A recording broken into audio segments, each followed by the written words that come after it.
If you sacrifice in the beginning of your life and tighten your belt and save money, let compounding hit, you don't have to sacrifice for the rest of your life. Right. But if you're not willing to sacrifice now and you like to entertain yourself, you're going to sacrifice for the rest of your life. You're listening to The Road to Financial Independence by CPS Investment Advisors, where smart planning and sound strategy keep you steady as you grow. And welcome back to another edition of The Road to Financial Independence. I'm Mike Riskin, president of CPS Investment Advisors. And as always, I'm joined by my partner and CEO of CPS, Peter Galacco. Hey, Pete. Hey, Mike, how you doing? Terrific. Another beautiful day here in sunny Florida. Another beautiful day. What are we talking about today? So today we're going to be talking about a presentation that we've done in the past. Pete, I know you've given this presentation at some civic clubs around town. It's called 15 Decrees of a Millionaire. Yeah, it's a pretty exciting presentation. It's really a fun presentation. And what I want to do is talk about how this came about. They did a study with millionaires, and they wanted to know what their convictions were. Okay. What actually got them to where they are. And a lot of them had the same process that they used to get there, the same beliefs. And I found it interesting that, these 15 actually apply to everyday finances. So, I'd like to go talk about the first one. The first decree of a millionaire is the path out of poverty is through financial education. Oh, wow. Yeah. And, I don't think there's any other way you can educate yourself on how to spend money and what to do with money than go through the process of educating yourself personally. Right. And a lot of people don't do that. And some of the reasons they don't do that is because either they're scared, they don't understand it, they don't think they could save money, so they may never be a millionaire. But if everybody could go through the basic financial education, they'll see that some of these tweaks that they do to their finances will help them build wealth the right way. That's a good point. And one key that sticks out to me is the second word in that, financial education. Yep. I don't think this is really taught in our educational institutions. It's not. Unfortunately, where we get all of our financial education is from our parents. Right. And to that point, depending on how old you are, some parents refuse to talk about it at all. That's right. Well, I remember my parents, they refused to talk about it because that was a generation. Right. And they learned their financial education from their parents. Now, understand something. You go back to my grandparents, they both had pensions. Right. So they never saved any money. It was a completely different conversation because they didn't have to build wealth to continue to live forward. They got their paycheck indexed for inflation, and it never stopped for the rest of their lives. So my parents saw that, and I saw that also growing up. But, learning finances from your family may not be the best way to do it. Right. Sometimes it's the worst way to do it. And we saw a lot of that during 2018. When we had the financial crisis. Or 2008. I'm sorry, 2008. Yeah, You're right. I'm jumping ahead a little bit. Yeah. 2008, during the financial crisis, a lot of people lost their homes. Right. Why? Because they didn't plan properly. Either they thought their job would continue to go the way it was, so they bought a house bigger than they could afford, or they just didn't save enough money to bridge the gap in case something happened. Right. And you end up losing your house, destroying your credit and everything. But financial education, it's not too late ever to get financial education. You could be 70 and still learn about this. But the reason why, I desired to do this podcast was I've been studying finance. I've been educating myself for the past 35 years, and it's all stuck up here. And I wanted to get it out there so people understand, these are the things that people do to build wealth. First of all, you got to understand how money works. You got to understand how to save money and how to build your wealth. Then you move forward to do it. Right. And financial education is the critical piece. And obviously, it's the first decree. When people start building wealth, they want to understand what they're doing. And if you understand it, you're less apt to destroy your wealth later on. Right. And I think the way the system is set up, it seems like no matter how hard you work, you're making everybody else rich. And people correct. are making themselves rich. That's really through education. And you know what? That's going to be one of the decrees I'm going to go through because it's pretty interesting. A lot of people say that. But the second decree would be, Work until those who didn't believe in you ask you for a job. All right. What does that mean? Well, first of all, we all go out and we get a job. And we've got some naysayers out there saying, you probably won't be successful. People that are kind of jealous, Sure. People that think that they've done better than you. And it happens from time to time. But if you put your nose to the grindstone, you learn everything you can about your craft. You work on being excellent within your craft. Before you know it, you're going to far exceed everybody else. Right. You'll be the expert. You'll be the expert. And they'll turn around to you and look for a job from you when in reality, in the beginning, they didn't believe in you. They probably felt they're better. So, working hard, learning excellence will help you get to that point. Right. No, that's a great one. It reminds me of that that like high school cheer where they say, "That's all right. That's okay. You're going to work for us someday." That's right. That's right. The third decree is one that I personally followed throughout my career. If you don't have time to read a book, you have less time to start a business and run a business. And, getting out of high school, I wasn't crazy about reading. No, me There was neither. so much other fun to have. I learned my best reading in college because I had to teach myself how to study. Right. So I read a lot. And I got to the point where I knew that if I kept reading, I would keep bettering myself. But the issue a lot of people have is they don't enjoy this kind of reading. So if you pick up something on a finance or you pick up something business or whatever, it's pretty dry. Yeah. And a lot of times they don't finish it. They put it down and never come back to it. So I recommend what I did. When I first got out of college, I started reading novels that I enjoyed. Okay. And I got to the point where I was reading a lot of them. And then I started adding in a few other things. And then my curiosity got in that, and I was able to branch off. But actually getting that, practicing the reading on something that you enjoy is very important. I mean, I could read the financial stuff all day long. It's like reading the sports section now. But before it wasn't. Yeah. Not until I was able to, get my reading down, understand the time frames that I have and when I can read, or even listen to podcasts. Yeah. Oh yeah. So yeah, that's been a game changer. Yep. So, I mean, if you're not taking time to read, you're not bettering yourself. That's such a huge point, and we absolutely did not discuss this before we got on here, but I've gone through the same experience. I couldn't stand reading. I didn't read very much.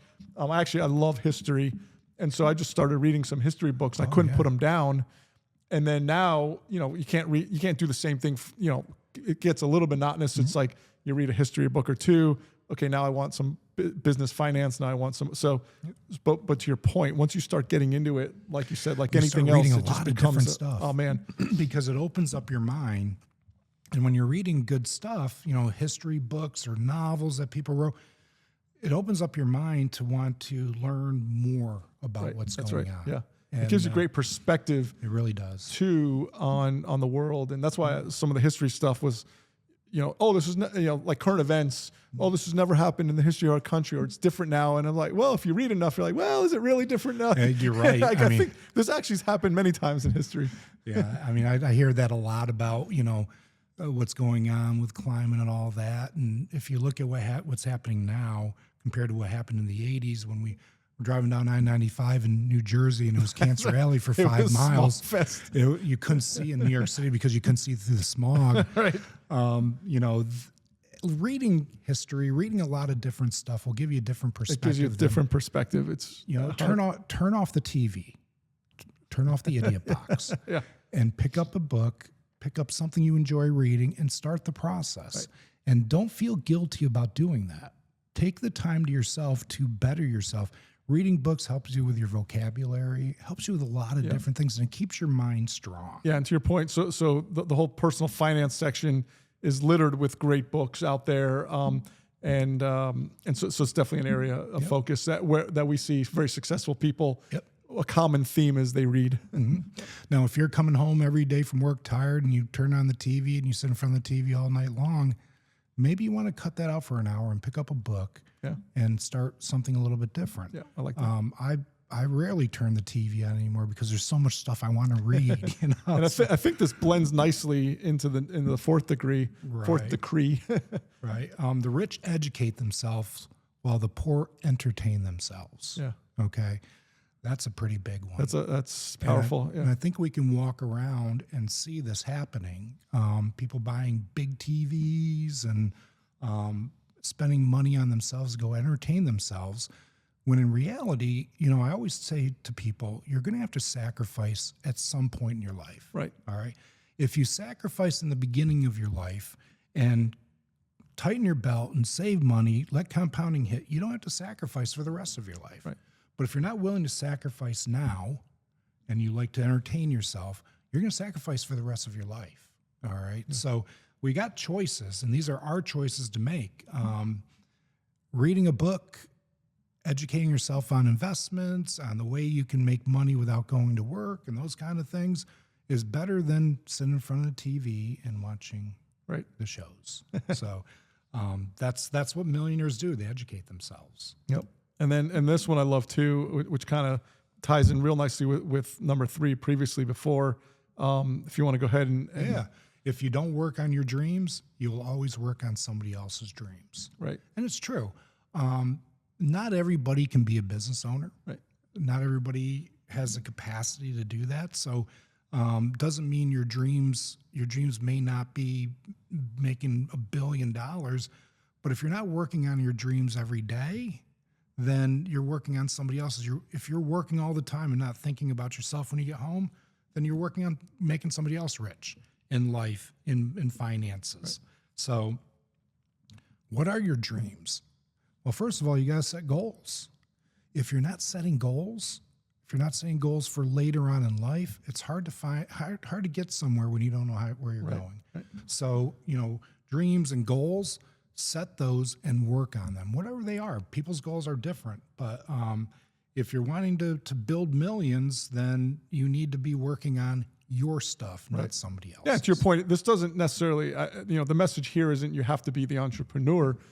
It's the message here is however you're wired. You could be a process guy. You could be think differently. Yep. Hook up with be obsessed with a certain industry. Hook up with the right folks, and then help that company or that entity grow. But you become so valuable that you control your own destiny. Versus, if you don't work on yourself, then you're literally going to have a 9-to-5 job for the rest of your life with being told what to do the whole time. Yep. And I see that a lot with people. They get out of college or they get out of high school and they get a job. And sometimes it might be their dream job, but they're working in it for 5, 6, 7 years. And then they get into a rut. They're not getting promoted. They're not getting the big raises. And why is that? And that's what they say. Why they feel always like they're overlooked. Why am I overlooked? Well, when's the last time you read a book? When's the last time you went out of your way to better how you perform your job? Right. When's the last time you looked at how I can become irreplaceable in my company so that when the raises do come out, they fall my way? Yeah, you have to create your own value for yourself, and then the company should or hopefully recognize it. If they don't, then you find a company that does. But certainly, and these are the ways to do it. Sometimes the door opens, but it's opened up a little bit. You can barely see it. Kick that door That's down. right. Be the owner of your own progression in your financial life. Yep. All right. So Decree 6 here is talking about it's always better to find clients than to look for a new boss. Yeah. So that's true. A lot of people will not do their job as well as they can, and they're often trying to find new places to work. Find something you love to do, work really hard at it, become the expert in it, so you don't have to look for other employers. A great way to destroy future wealth is to change jobs.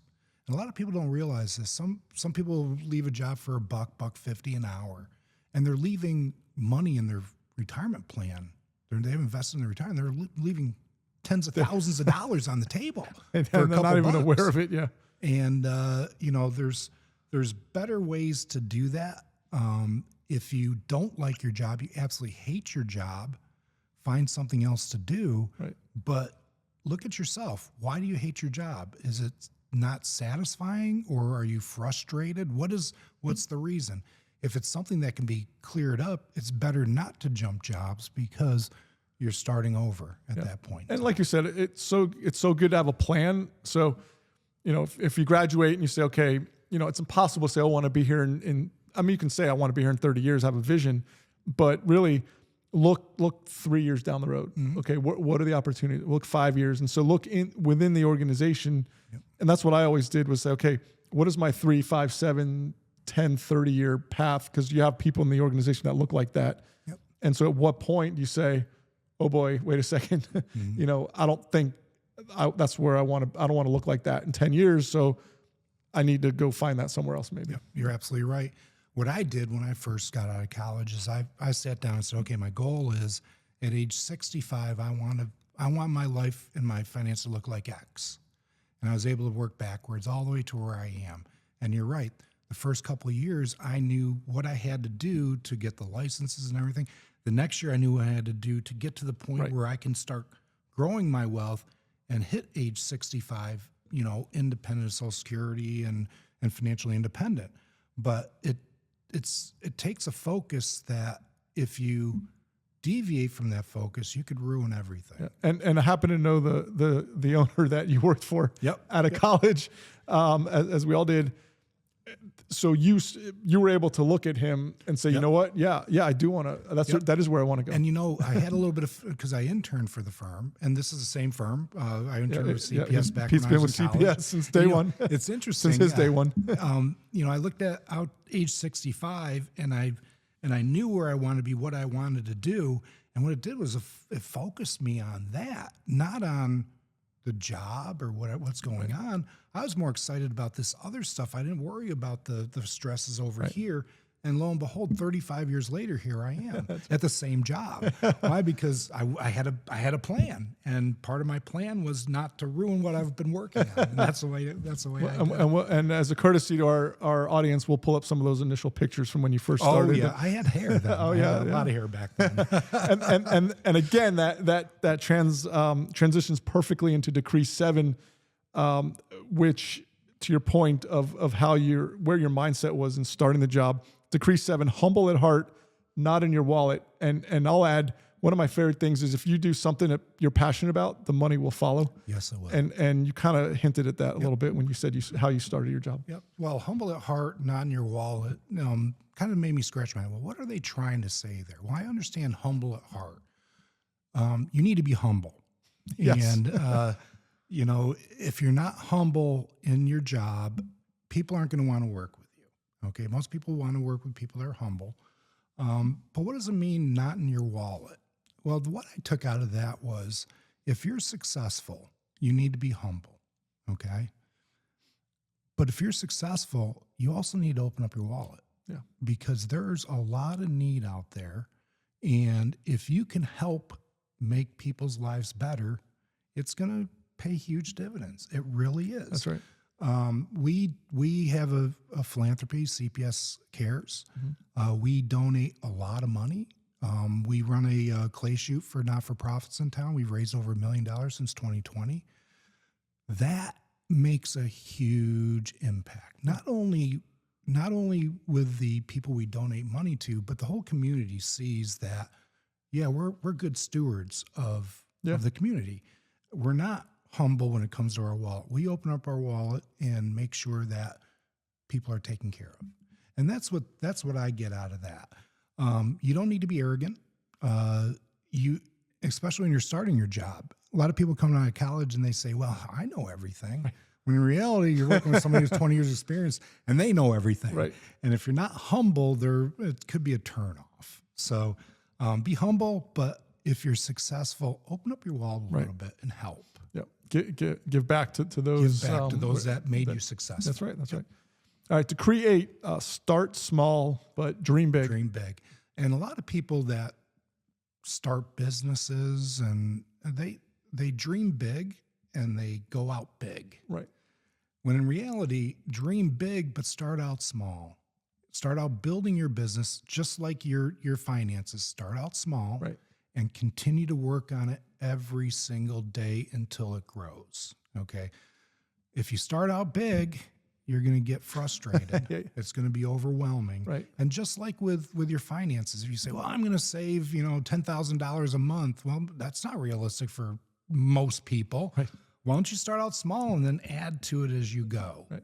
Make it easier for you to handle. And I think part of the problem is especially nowadays with social media and whatnot is we always see the end result. And so I love that with athletes. I always compare it to athletes where we just see them playing on TV or playing in the big stage, but what you don't see is the grind 7 days a week, how they started, the stuff you don't see. And it's the same with businesses. We see the business leaders that we know that are already billionaires, but when you read their books, when you hear their stories and how they started, it's awesome. Those are some of the best books to read, are the autobiographies or biographies of some of the great business leaders out there. Those are some of the most fun books I've read. Yeah, people see you success, but they have no idea how you got there and what sacrifices you had to make. I feel like I've been successful in my financial life, but I'll tell you what, the first 30 years of my working, I was struggling. I made myself struggle. If you don't do that, you're going to spend too much. You're not going to be able to build well. No, absolutely. Absolutely. So Decree 9, moving along, the most powerful asset is our mind. Well trained, it can create an enormous fortune. I think that's really the theme here. That is the theme, educating yourself. Right. Being able to be open-minded about everything. Figuring out if there's a problem, not only figuring out the problem, but the solution. We have powerful minds, but we don't take the time to train it. We work 8-9 hours a day. We come home tired. We got our family. We all have that. Right. But if you want to make a difference in your life, you want to make sure that you're doing the right things for you to help you move forward in your career and in your finances. And the way to do that is to educate yourself. Yeah. Make your mind as powerful as possible. Right. And those people are the people that use their minds are the ones that make the wealth. Yep. Great. So Decree 10, rich people have large libraries. Poor people have large TVs. I think we alluded to this a little bit. I alluded to it, but that's so true. Yeah. And that's entertaining yourself or educating yourself. Right. Okay. Big TVs, you entertain yourself, where a lot of and this comes from the wealthy. A lot of your wealthies have more books than they could shake a stick at because they've read everything. They want to learn more. And it's hard to learn anything off the TV anymore. Now, don't judge, but I do have a big TV, so I could watch college football. Is that okay? Or as long as it's for a window on Saturdays? Yeah. As long as you're doing the right thing. But I have a good library too. So as long as you're doing the right thing for your career, yourself, educating your mind so that you can continue to move forward, you can take some time to do that. Right. You can take some time to relax and entertain yourself, but don't make that the thing that can't be the priority every day. Right. Yeah. And if it's a priority, maybe make reading for an hour your priority before you start anything else. Yeah, I love that. Yep. Good. All right. Decree 11, start being more grateful and complaining less. Complaining brings poverty. Gratitude brings abundance. Man, I love that one. We see that all the time. Mm-hmm. Wow. And there's a lot of people out there that just complain about everything. And if you look at life, we're all blessed. Oh, yeah. If you look at the financial well-being of Americans, all Americans are 99% wealthier than everybody else. Yeah. I mean, there's 99% of the people that in the world that are less wealthy than them. That's right. People can't take showers, they don't have running water, food insecurities. We've got a lot to be grateful for. But when we're a society that has a lot of abundance, we got a lot of stuff, people don't really appreciate it. Yeah, one of the best quotes I've heard lately is that success can be your biggest can be one of the biggest downfalls. Yep.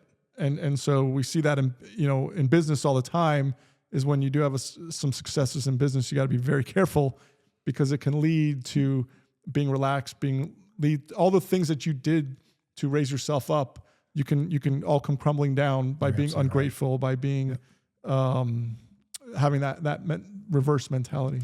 And if you look at the successful people, the successful, wealthy people, you don't see them complaining a lot. Right. They're going out there, and a lot of times what you'll see is people come up and talk to them. They'll take the time to educate the people that they're talking to. They'll take the time to be that sounding board because they know how important it is to do these little things to get to where they are. Yeah. And gratitude is amazing. Saying thank you, saying I appreciate everything you do, not only helps you, but also helps the person you're dealing with. Right. So I always think that, if you're complaining too much, it's just got to stop. Got to find some way to be happy. Also, another thing that you want to be careful with is if you're a positive person and you're hanging out with people that are negative, they're going to make you negative. Yeah, it's going to drag you down. It's going to drag you down. And it's impossible to stay that way because negativity loves negativity. That's right. And I've seen that over the years where people have been around negative people, and all of a sudden they become negative, and it's like, you got to stop hanging around with those being people. positive is infectious too. It really is. Who doesn't love hanging around with a person who's smiling, greets you all the time, is happy to see you? Yep. And it's very infectious. All right, number 12, if you can't control your emotions, you won't be able to control your money. Wow, isn't that amazing? Yeah, dig into that one a little bit. Well, let me dig into that. Okay, so if you're sitting at the TV and you see this new thing come up and you go, I gotta have that, and you get on Amazon and you buy it and send it. Well, that's an emotional purchase. Right. Emotions, if you can't control that, you're never going to be able to build wealth. And we really see that a lot when people are like 5 or 6 years into saving. Yeah. And we've told you over and over that it takes about 10 years to build critical mass where compounding is really going to take effect. They get to that point and they're like, I just want to do something else. Right. And that's more emotion than really looking at the plan and looking at it logically. So if you can't control that emotion and how to spend money, it's going to be very difficult for you to build wealth. Yeah, you can keep possibly taking a few steps back every time you think you're getting ahead. Exactly. Yeah. All right, moving on to decree 13 here, lucky number 13. Turn your passion into your source of income. If you dislike what you do, you will never be happy. Correct. But I don't want you to take that wrong. Okay. I'm not saying go out there and do what you love to do. You may not be able to make any money doing that. Yeah. So you have to, if you want income, you're going to need to find something where you can make a living doing it. All right. And what I tell people is if you're good at it, learn to love it. Right. Because being good at your job will help you broaden your knowledge, will help you build your business. It may not be the most sexy thing in the world, but if you're happy at that and you're good at it, you'll be more successful. So I think maybe this is more appropriate to what I said before with if you're passionate about something, the money will follow. The money will follow. And we see that over and over. Yep. Again, I'll never forget we had this commencement speaker in high school, and he got up there, and the one thing I remember from that was he said, for those of you that may, be, love the environment and whatnot, and you want to go out on a boat and protest Greenpeace or whatever, he said, you'd be more effective, starting a company, do something you're passionate about, starting a company, building wealth, and then you can initiate more change through building wealth, building your company, building something you're passionate about, than going out and just, randomly doing stuff like that. But no, you're absolutely right. But disliking what you do, if there's no way out of it and you just absolutely hate it, make a change. Yeah. Because life is too short to hate what you do. And if you hate it, you're not gonna want to build wealth. Yeah, exactly. Right. You're just literally be stuck on that treadmill that people hear about. And you come home and complain all the time. And again, you don't want to complain. You want to be happy. Yep. All right. Number 14, don't save what's left after spending. Spend what is left after saving. We've talked I was talking about that to our podcast producer, Will, the other day about this. Yeah. Well, and that's just the opposite of how most of us learn how to budget. Mm-hmm. Most of us learn how to budget from our parents. I'll give you an example. My parents, they would bring home their check. They had all these bills they had to pay. They paid all the bills, and whatever's left over, which wasn't much, they got to spend. Well, that's not really how you do it. So who are you going to work for is what I ask. I want you to go work for yourself because you get up every morning, you clock in, you put the day in, you come home with the stress and all that. Why don't you benefit from it? Right. But instead, most people, they'll make their cell phone company wealthy. They'll make their mortgage company wealthy. They'll make their car loan place wealthy, their car insurance wealthy, but they're not getting wealthy. Right. So what I usually recommend people do is pay yourself first. Before you write a check for any expense, figure out how much you want to save. Right. You save that, and then whatever's left over, you can spend. Now, what that may create is some pretty difficult choices. Initially, it might. Initially, yeah. But those difficult choices that you make are only going to hurt for a month or two, Right. and then you're going to forget That's about how it. That's how you live. That's how you live, and then you'll be able to see the fruits of your labor start to grow, and that gets exciting. I can't even stress how much that helps you sleep well at night. If you start doing that early, and that thing builds up your savings, the rest of your career, you will be able to handle just about anything. Yep, the stress will be a lot less if you build wealth. But in the beginning, there's a lot of stress because as people build wealth and they're serious about it, they don't want to lose it. So when the markets go down, I'm losing That's money. right. Well, no, hang on. You keep doing what you're doing. When the markets go down, save more. That's right. Buy because more. Because you can build more wealth that way. So again, it's all about financial education for Right. people. All right, Pete, take us home with the last decree here. Money isn't earned by working. It's earned by thinking. And that's part of the theme is education. If working 8 to 12 hours a day made people millionaires, everyone working those hours would be wealthy. Right. It's what you do during those hours. If you're not using your mind and you're just pushing a pencil, you're not going to become wealthy because you're not going to be able to grow. Right. Using your mind will help you build that wealth, help you build your career. But not using your mind is just going to get you in a rut that Right. people end up in. Awesome. No, and that ties in well with the theme that we've been hearing for the last 14 decrees, and so all of them certainly tie in, together. Owning a business, working and being successful is a lifelong learning event. If you're not learning every day, you're falling behind. Yeah.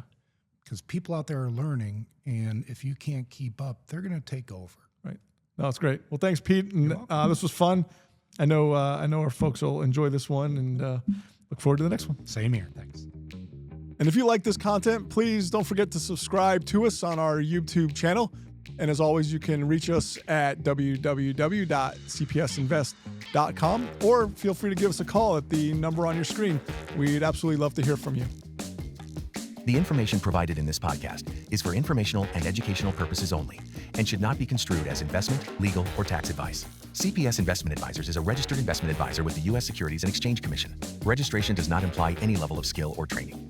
The opinions expressed on this podcast are those of the host and guests and do not necessarily reflect the views of CPS Investment Advisors. The information discussed is believed to be accurate at the time of recording, but may not remain current. Listeners should not consider the discussion or any information shared as a solicitation or recommendation to buy or sell any particular security or investment strategy. All investments involve risk, including the possible loss of principal. Past performance is not indicative of future results. Before making any investment decisions, listeners should consult with a qualified professional about their individual circumstances. For additional information about CPS Investment Advisors, including our services and fees, please review our Form ADV, which is available at www.advisorinfo.sec.gov.